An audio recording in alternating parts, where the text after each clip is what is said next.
સરસ્વત્યે નમો નિત્યમ ભદ્રકાલીએ નમો નમઃ વેદ વેદાંતર વેદાંગ વિદ્યાસ્થાને દેવચ વિરાસતોમાં વિચરણ એ મારી ચેનલ અંતર્ગત હું શાસ્ત્રી હિતેશ જોશી.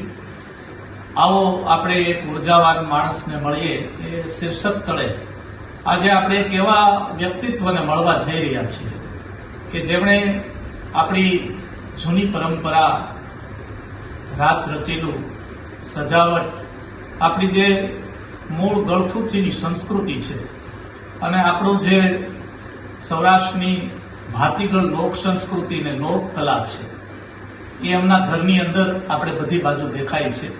એ પછી ચિત્રકલા હોય કે ભરત ગૂંથણ હોય કે પેઇન્ટિંગ્સ હોય, એ એવું વ્યક્તિત્વ છે કે પોતાની રીતે સમાજ જીવનમાં કામ પણ કરે છે, યોગમાં પણ કામ કરે છે, સમાજ જીવનમાં સેવાકીય પ્રવૃત્તિ પણ કરે છે.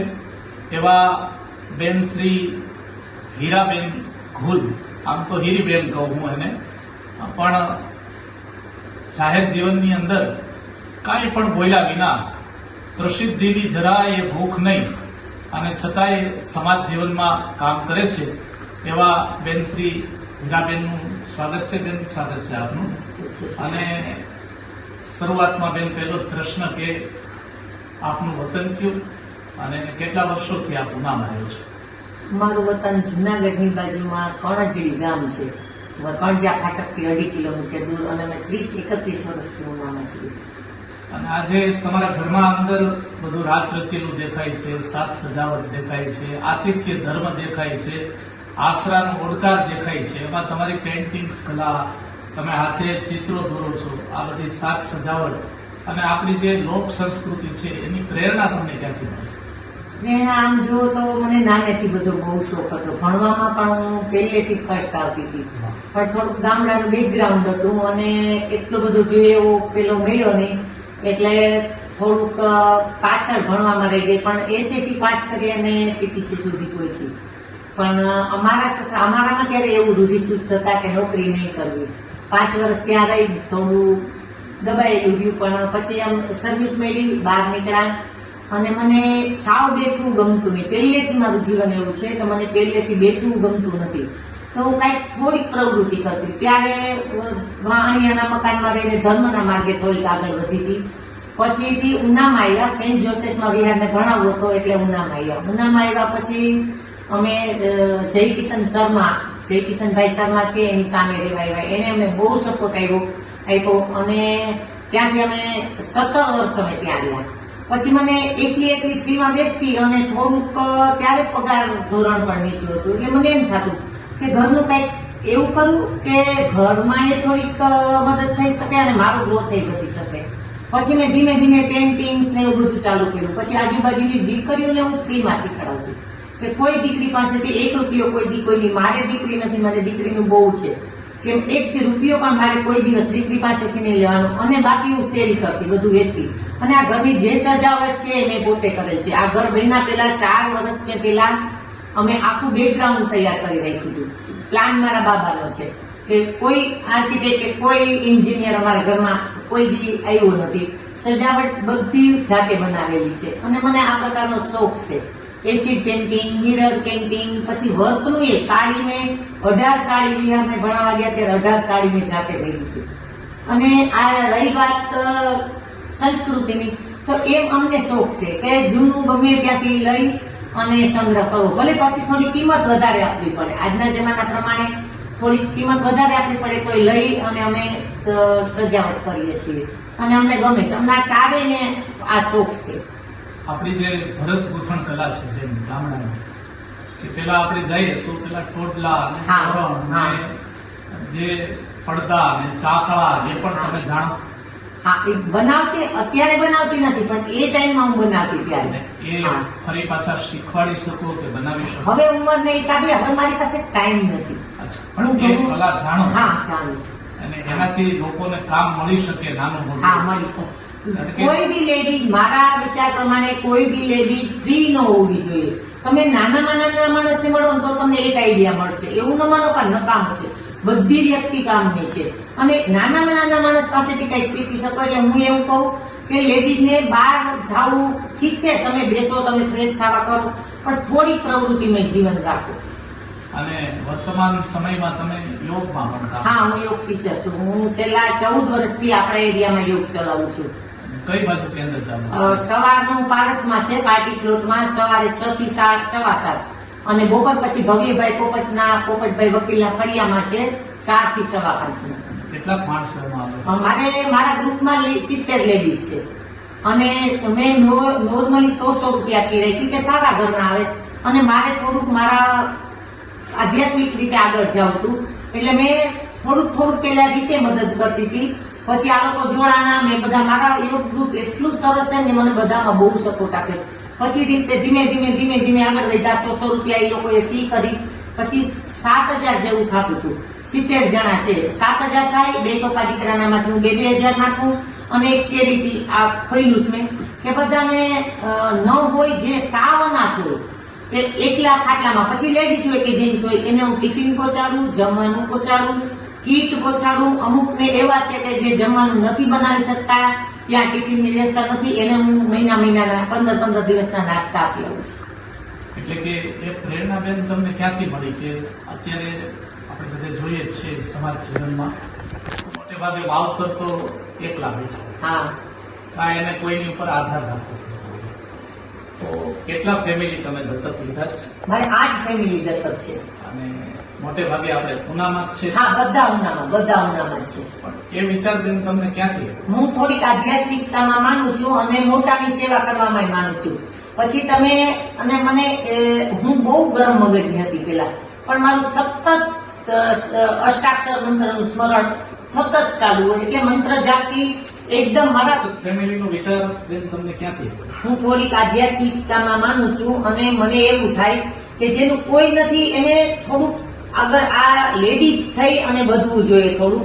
એટલે મને એ વિચાર આવ્યો કે થોડુંક પહેલા હું એકલી જાતે થોડું કરતી, પછી હવે મને પ્રેરણા મળતી ગઈ કે નહીં, મારી પાસે ગ્રુપ બહુ સારું છે, મને સપોર્ટ કરે છે, તો આપણે કેમ ન આ બધું કરીએ, કેમ ભૂખ્યાને ન પેટ ભરી શકીએ.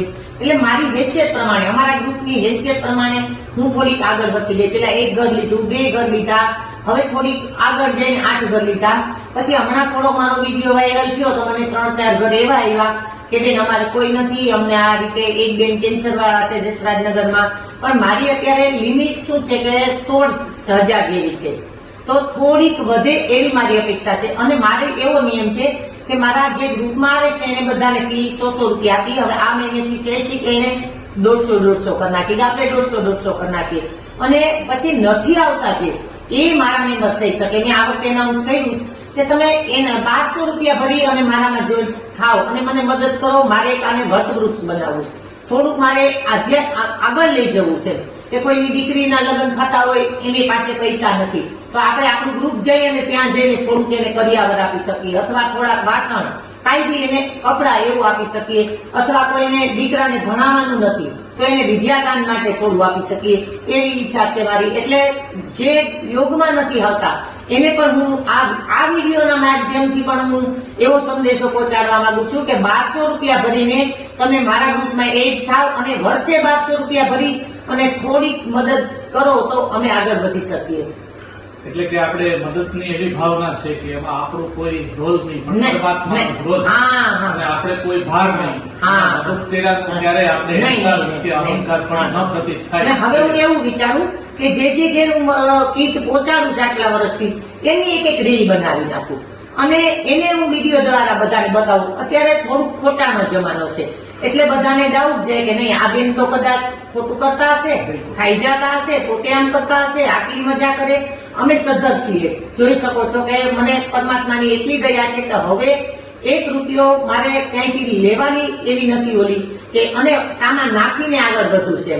એટલે મેં ઘરમાં જો પથમેળાનો ગલ્લો પણ રાખ્યો છે, એમાં કોઈ બી આવે એ ત્યાં છે પથમેળા મારો ગલ્લો જાય પૈસા.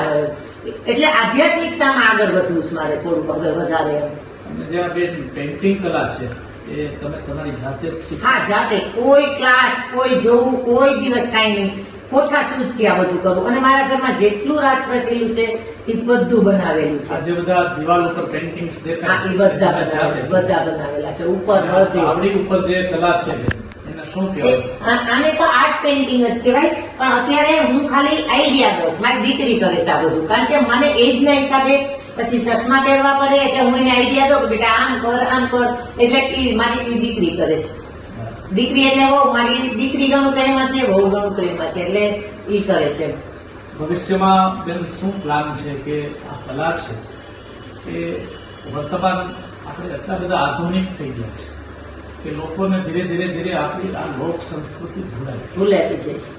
આપણે એટલા બધા મોડર્ન થઈ ગયા છે કપડાથી અને ભાષાથી, તો લોકોને આમાં કામ પણ મળે અને આપણું જે ગુજરાતીપણું છે, આપણું સૌરાષ્ટ્રની જે ભાતીગત લોક સંસ્કૃતિ છે એ માટે તમારે કોઈ કામ કરવાની બેન ઈચ્છા કરી? હશે કોઈ એવું હશે તો હું આગળ વધારવા ચોક્કસ આ રીતે કોઈને શીખવું હશે, કોઈને પોતાનો ધંધો કરીને રોજી કમાવા માટે કંઈ કરતા હશે તો હું ચોક્કસ મદદ કરીશ. હમણાં જ એક બેન આવ્યા, તમારા બ્રાહ્મણ છે, હું નામ નહીં દઉં, કે મારે અહીંયા ક્લાસ ખોલવા, તમે મને શીખડાવવા આવો. નહીં બેન, ક્લાસ તમે ફ્રીમાં ખોલશો? તો કે નહીં, હું તો પૈસા લઈશ. નહીં બેન, હું પૈસા વાળાને, તમે મારા ક્લાસમાં આવો, અહીંયા શીખી જાઓ, પછી ખોલો, મને કોઈ પેલું નથી. બાકી હા, તમે જો ધર્મની રીતે થોડું કરવા માંગતા હોય અને સધર છો તો થોડુંક આધ્યાત્મિક, અને હું ત્યાં આવું તો મારી આ ફી છે, પણ અત્યારે મારી પાસે એવો ટાઈમ નથી તો હું તમને પણ ટાઈમ આપી શકું.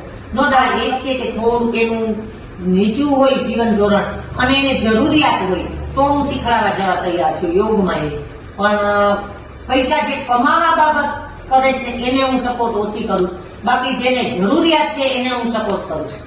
અને જે આપણું આ રાજ રચેલું છે, દાખલા તરીકે હેલો છે, આપણી ભરત ગૂંથણ છે, આપણી જે જૂની સંસ્કૃતિના વાસણો છે, હવે મોટે ભાગે પ્લાસ્ટિક યુક્ત થઈ ગયું.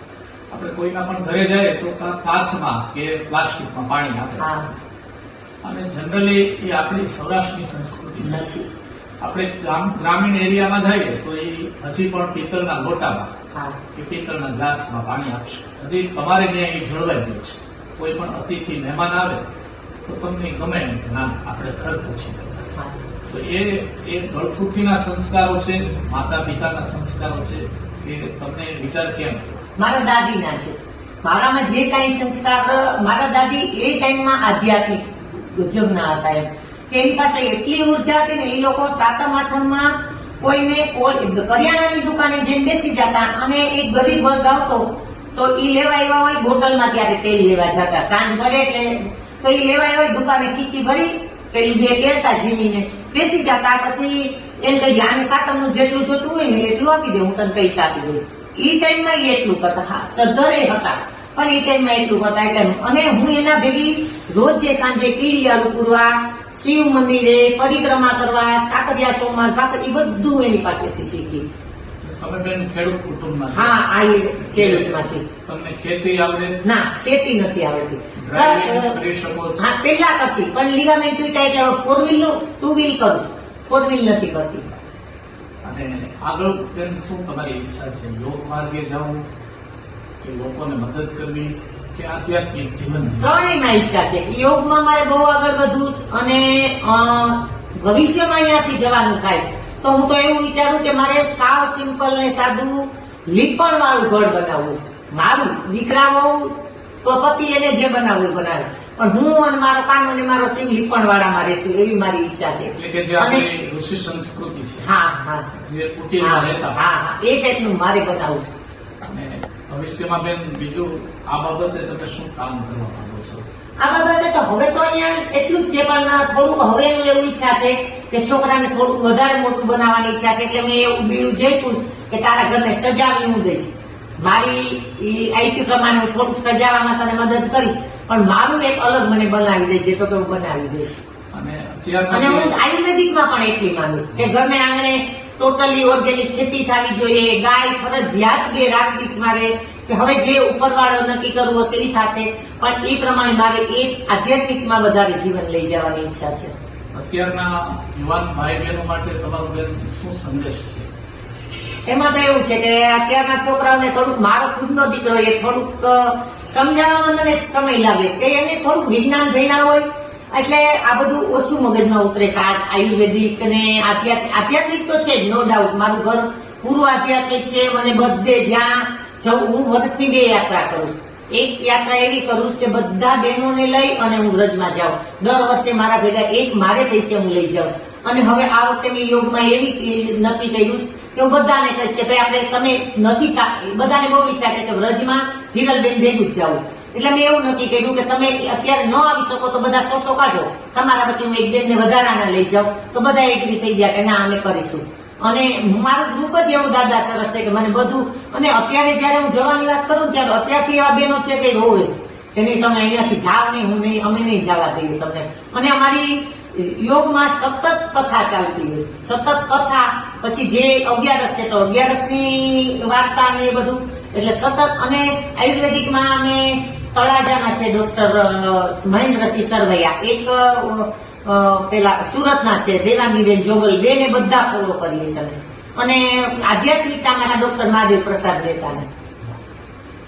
આ હતા હિરલબેન, અને આપણે એને મળીએ અને ખ્યાલ આવે કે આ ઉંમરે પણ એમની ચેતના, એમનું વ્યક્તિત્વ હજી પણ કોઈ યુવાન માણસને શરમાવે એવું છે. ભવિષ્યમાં બેન નવા સોપાન સર કરે અને એમનો પંથ ખૂબ કલ્યાણકારી રહે એવી ભગવાન દ્વારકાધીશને પ્રાર્થના. બેન તમે અમારી જોડાણા, સમય આપ્યો એ બદલ ખૂબ ખૂબ આભાર. સુભાષ.